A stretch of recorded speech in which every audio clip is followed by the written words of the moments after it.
parler? Parce qu'un enfant de Dieu, Lorsqu'il parle, ma Bible, je ne sais pas si dans ta Bible c'est aussi pareil. Mais dans ma Bible, il est écrit, la bouche du juste est une source de vie. Lorsqu'un juste parle, c'est la vie qui sort de sa bouche. Lorsqu'un juste parle, c'est pour donner la vie. Est-ce que quelqu'un peut me donner un amen? Amen. L'adoration, c'est notre vie de chaque jour. Nous avons parlé sur la prière. La prière. La prière.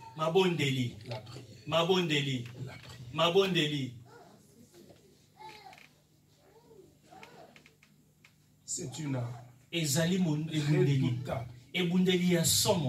Ce que la médecine ne peut pas faire, la prière donne la solution. Là où le médecin dit que nous ne pouvons plus rien, la prière peut donner la solution. Il est écrit, la prière agissante des justes a une grande efficacité. Je suis étonné lorsque je vois les chrétiens attribuent tout ce qui est surnaturel au diable. Je me demande si ces gens connaissent réellement Dieu. Dieu, Jésus-Christ, est le même hier, aujourd'hui et éternellement. Lisons la Bible. L'ombre de Pierre pouvait guérir les malades. Il n'a pas imposé sa main, juste son ombre. Lorsqu'il passe, son ombre guérit les malades. Le mouchoir de Paul, mes bien-aimés. On prend le mouchoir de Paul. Le mouchoir, on n'a plus que sur les corps de Paul. On l'amène quelque part là où il se trouve une personne malade. On applique sur la malade. Elle est guérie. Mais c'est Dieu là n'a pas changé. Il est le même hier, aujourd'hui et éternellement. Et si tu veux voir le miracle, le secret est dans la prière. Il faut passer des temps à genoux dans la présence de ton Créateur. Lorsque tu sortiras de là, ce verset va s'accomplir. Voici le miracle qui accompagneront ceux qui auront cru.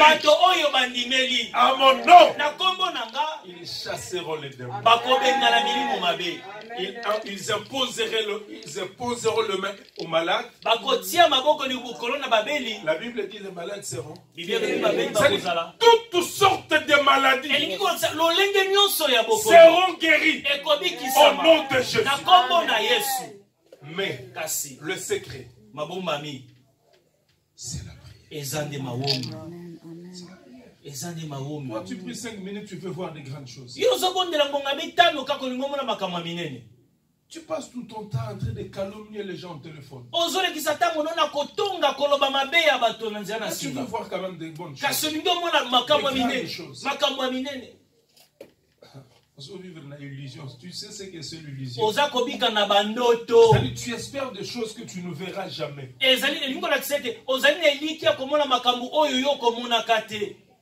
Le succès, la réussite n'est pas un fait du hasard. Papa, ça se prépare. Tu dois apprendre à prier. Tu dois apprendre à chercher Dieu. Les gens sont négligents. Nous avons le moyen de transport. Nous mangeons à notre faim. Donc nous n'avons aucune raison pour justifier notre absence à l'église en dehors du travail.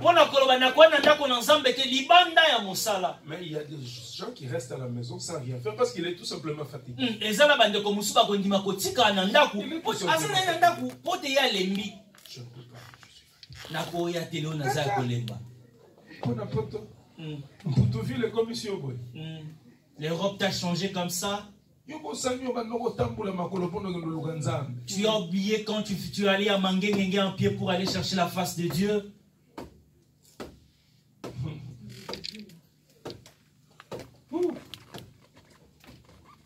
Nous, quand nous étions en Afrique, ça c'est le passé, arrête-moi. Qu'est-ce que tu fais maintenant avec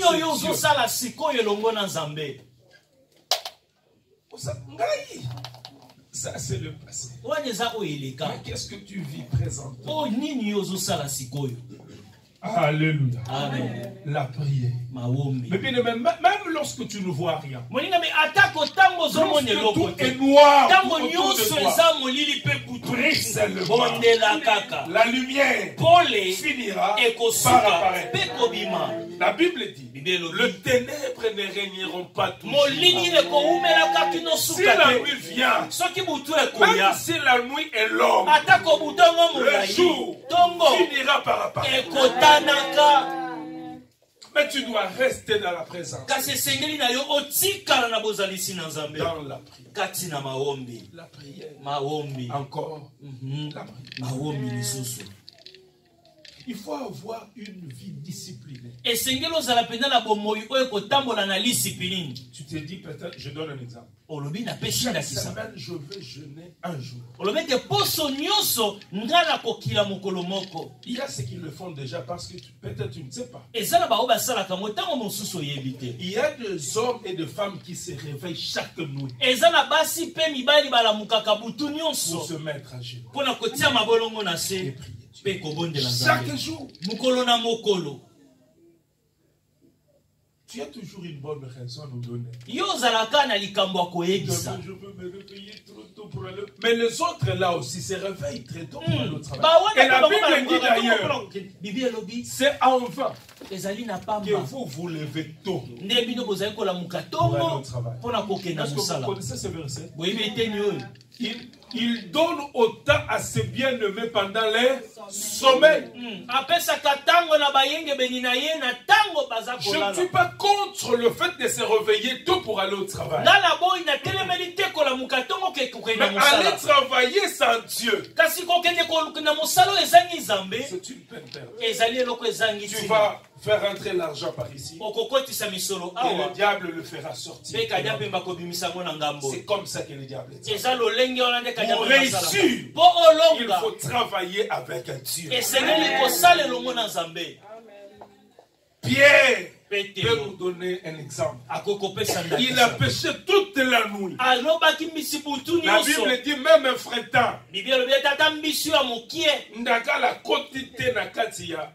Même moko.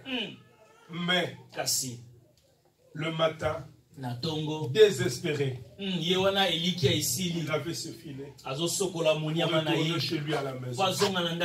Quelqu'un est venu. Il lui dit, s'il te plaît, Pierre, tu peux me donner ta barque? Je vais te... Il dit, oh maître, monte. Le maître monta. Il commence à enseigner. Il a enseigné. Après l'enseignement, il dit à Pierre, avance à eau profonde. J'aime ça. Avance à l'eau profonde. Je voudrais dire à une personne, la profondeur appelle à la profondeur. Si tu cherches Dieu dans la profondeur, Dieu se révélera en toi dans sa profondeur. Et une fois dans la profondeur, jetez vos filets. Maître, nous avons travaillé toute la nuit. Mais sur ta parole, parce que tu as dit, parce que tu as ordonné, je vais jeter mes filets. Et la Bible dit, lorsqu'il a jeté, vous connaissez la suite. En réalité, lorsque Jésus disait à Pierre, jetez vos filets, même les poissons ont entendu la voix de leur Créateur. Ils ont entendu la fréquence qui était dans la création. Ils se sont regroupés en un endroit. Si tu travailles avec Dieu d'une manière ou d'une autre, et pour la rater. L'équipe de Dieu, vous savez, dans le football, si vous êtes dans le même poule que le Brésil, vous avez peur. D'ailleurs, on l'appelle la poule de la mort. Et ça, pour équipe pour l'autre, Alléluia. Alléluia. Amen. Si tu es en Jésus, tu dois connaître ce que tu es devenu en Jésus-Christ. Et comme avec les chrétiens, beaucoup de gens prient, mais ils ne savent pas réellement ce qu'ils sont devenus en Jésus. Je mérite informer. Dans ta bouche, il y a une parole créatrice. Amen, amen. Tu peux redonner la vie. Là où il y avait déjà la vie. Tu dois seulement avoir la connaissance de ces choses et marcher conformément à la parole de Dieu. Après, les hommes diront que tu es magicien. Je ne suis pas magicien. J'ai compris ce que je suis à Jésus-Christ. Vous pouvez m'insulter, mais je sais au plus profond de moi quelle est ma relation. Ma relation. Ma relation avec Dieu. Lorsque je m'agenouille, il chuchote à mes oreilles. Alléluia. Amen. Aujourd'hui, je veux parler sur l'offrande. C'est là que nous allons clôturer notre thème.